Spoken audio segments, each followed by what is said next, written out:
سوتیلی بہنیں۔ مایا اور سونیا سگی بہنیں تھیں، جبکہ ٹینا ان کی سوتیلی بہن تھی۔ مایا اور سونیا کے باپ کا انتقال ہو گیا تو ان کی ماں کرشما نے دوسری شادی کر لی۔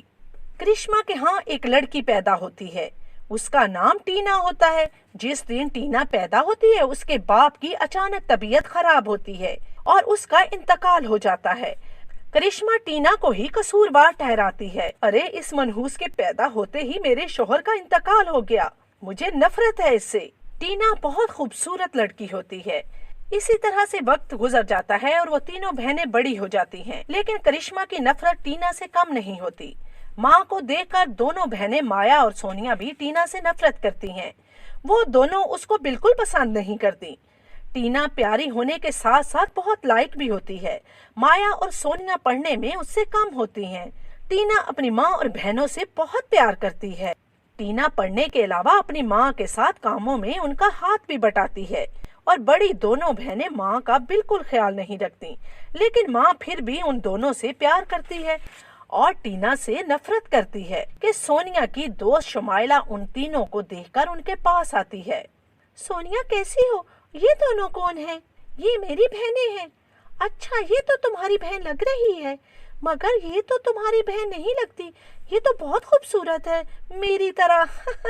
اتنے میں ان کی ایک اور دوست لیلا آ جاتی ہے۔ شمائلہ لیلا سے کہتی ہے، ارے لیلا یہ دیکھو سونیا کی بہن ہے، یہ اس کی بہن مایا ہے، دیکھو ٹینا کتنی خوبصورت ہے۔ ارے شمائلہ میں ان تینوں کو جانتی ہوں، بلکہ ٹینا تو میری چھوٹی بہن کی کلاس فیلو ہے، یہ تو پڑھنے میں بھی بہت اچھی ہے، کلاس میں ہمیشہ پہلے نمبر پر آتی ہے۔ یہ کہہ کر وہ اپنی کلاس میں چلی جاتی ہیں۔ گھر آ کر مایا سونیا سے کہتی ہے، سونیا دیکھا سب لوگ اس ٹینا کی کس طرح سے تعریف کرتے ہیں، اس کا تو اب کچھ کرنا پڑے گا۔ ہاں مایا تو بالکل ٹھیک کہہ رہی ہے، اس کے سامنے تو ہماری دال نہیں گلتی، اس کا تو اب کچھ کرنا ہی پڑے گا۔ میری دوست بتا رہی تھی اس کے پاس ایک ایسی جادوئی شکر ہے، جو شخص بھی اس کو کھاتا ہے اس کا رنگ کالا سیاہ ہو جاتا ہے۔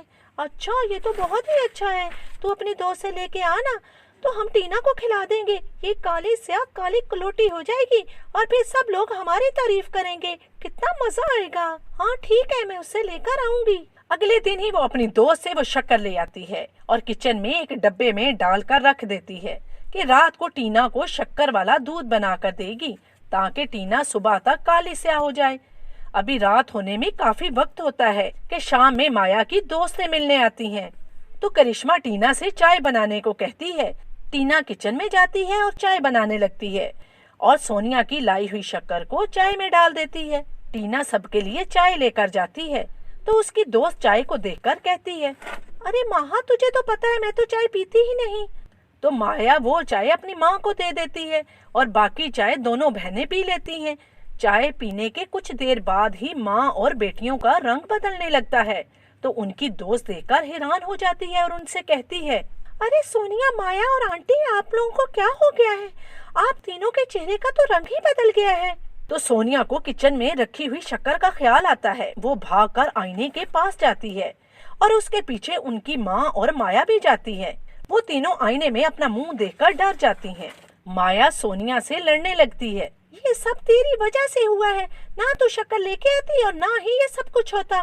تو ماں حیران ہو کر وجہ پوچھتی ہے، تو مایا ساری بات ماں کو بتاتی ہے۔ کرشما یہ سن کر کہتی ہے، تم دونوں انتہائی حسد کرنے والی لڑکیاں ہو۔ میں ناحق ہی اپنی بچی ٹینا سے نفرت کرتی رہی، جو اتنی اچھی ہے، میری کسی بات کا برا نہیں مانتی، اور میری ٹینا سب سے کتنا پیار کرتی ہے۔ اس نے تو ہمارے رویے سے تنگ آ کر کبھی نہیں سوچا کہ وہ ہمیں نقصان پہنچائے، اور تم دونوں نے اس کے بارے میں برا سوچا، اس کی سزا ہم کو ملی ہے۔ اس طرح سے وہ ماں بیٹی اپنے کیے پر بہت شرمندہ ہوتی ہیں اور ان کو ان کے کیے کی سزا بھی مل جاتی ہے۔